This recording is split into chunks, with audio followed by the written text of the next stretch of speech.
बोलिए शारदे मैया की।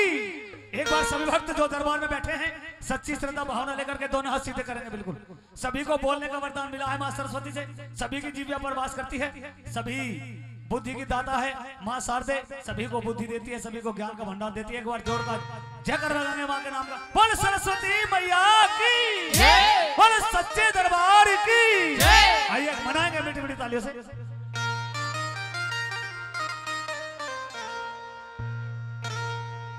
आसरा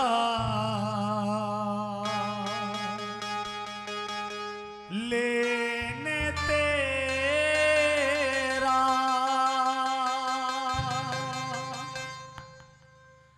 तेरे दरबार आए,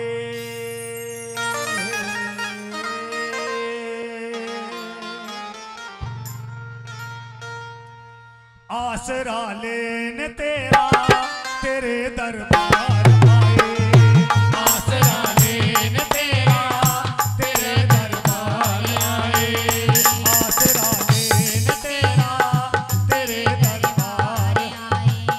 शारदे मात मेरी ओ शारदे मात मेरी शरण में दास आए, आसरा लेने तेरा